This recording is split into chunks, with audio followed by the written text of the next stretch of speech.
seem to spend a lot of time trying to second guess you.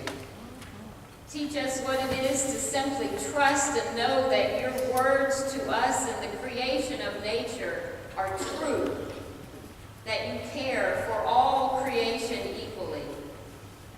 I don't know why it seems so hard for us to hear. So we need the gentle nudgings of your Spirit to understand. Amen. In 1979, Jim Henson produced a movie called The Muppet Movie. Now, I don't know if you remember how it began. It began with an aerial view of the world.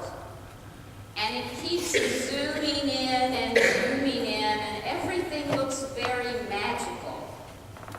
As the camera began to slowly zoom in, a lone voice started to sing. Why are there so many songs about rainbows? And what's on the other side? Slowly the camera continues to zoom in and we see deep green trees. And we realize there is a pond, but still we do not see who is singing. Finally, the camera zooms to a log whereon sits Kermit the Frog. It is a beautiful pond. Trees hanging low as Kermit simply sings the song and truth of his heart. He ends the song with, "I've heard it said too many times to ignore it. There's something that I'm supposed to be. Someday we'll find it. The rainbow connection. The lovers, the dreamers, and me." Believe it or not, this is the voice of God's universe calling us to be something that we're supposed to be.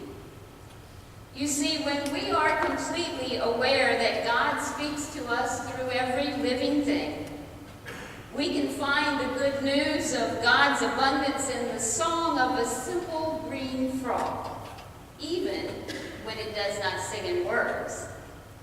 Now, some of you may be saying, "Bless her heart, she's gone off the deep end in front of all these nice people." And you would be right. But have no fear, it is not a deep end to be afraid of or embarrassed by. It is the deep end of knowing deeply within my heart that every second of every day I am wrapped in the presence of God's love. And that by simply looking at nature, I have hundreds, no thousands of proofs of God's abiding care for me, for you, and for all of creation. I happen to love that particular rant from Paul that was our first reading today. And yes, it is a rant. Paul seemed to specialize in those when his zealot nature took hold, and lo and behold, off he went. I can see him through the lens of some of the great preachers of our day, say James Forbes, William Sloane Coffin, or Billy Graham. Faster and faster he spoke as the people tried to catch every word that he was saying. But I want to look at Paul's words from a gentler side. Say the Kermit side. Now, don't worry, I can't do a Kermit the Frog impersonation, so. But nevertheless, I think Kermit quietly preaching from his log in the pond would have said something like this. The world, my friends, is not a nice place. Why, people are out to get ahead, and they will walk all over anyone to get what they want. The world isn't fair. But those of us who are searching for the rainbow connections, the lovers, the dreamers, and me, we don't want to be like that. Our words and actions aren't for manipulating people into doing what we want them to do. Our purpose as lovers is to change the negative culture into a positive one.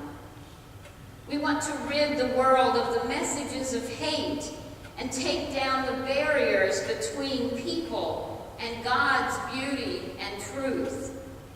We want to become more and more lovers of the world, dreamers, unafraid to hope. That's what it means to grow up, I think, even if we are already quite old.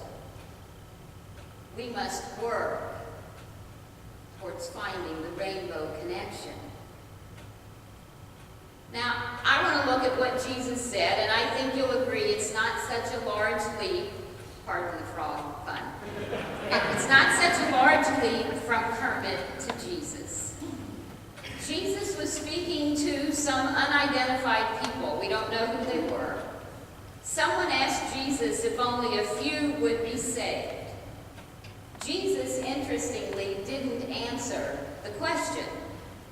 He told the bystander that it was none of his business, that it was God's business alone.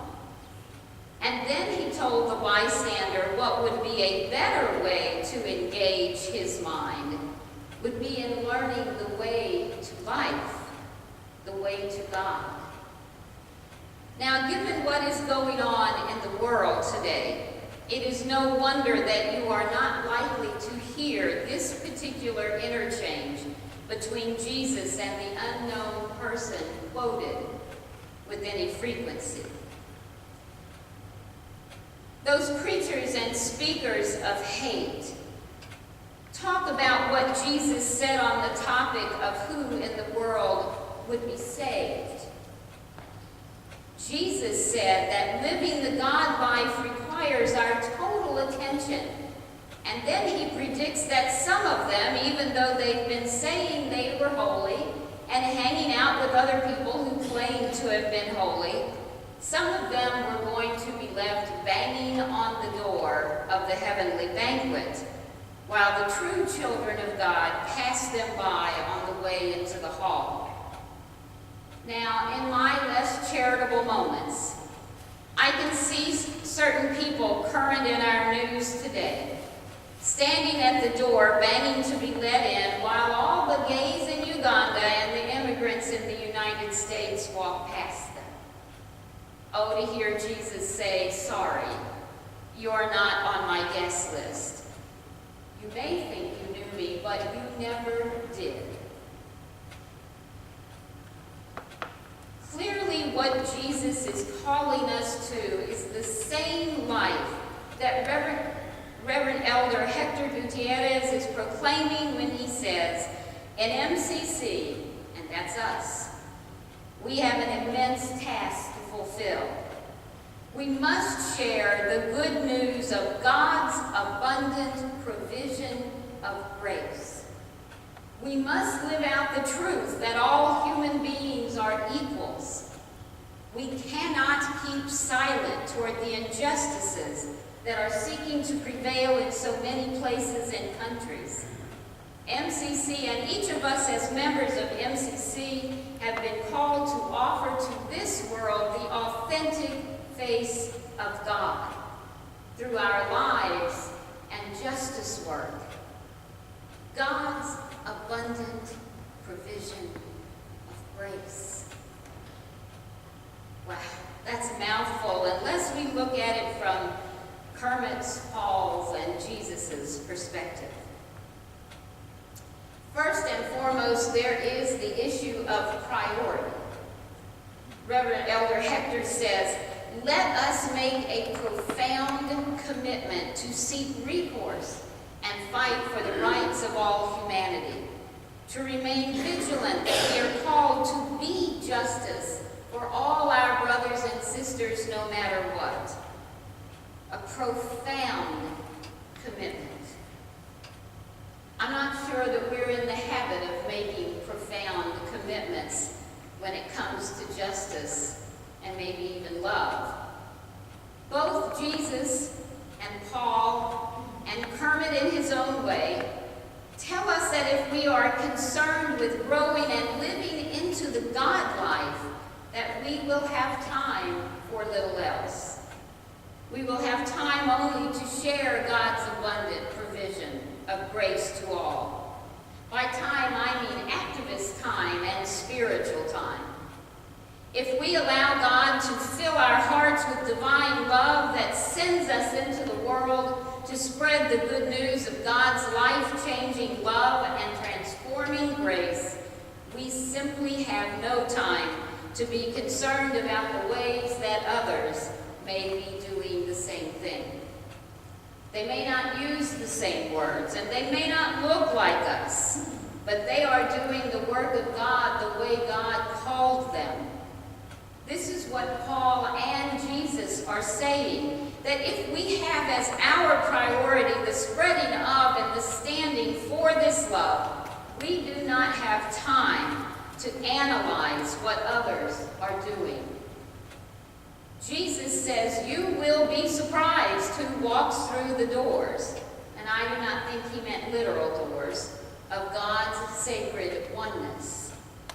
It may well be people who did things completely differently from us, but they did them in the name of the one God. They will be as welcome as we are.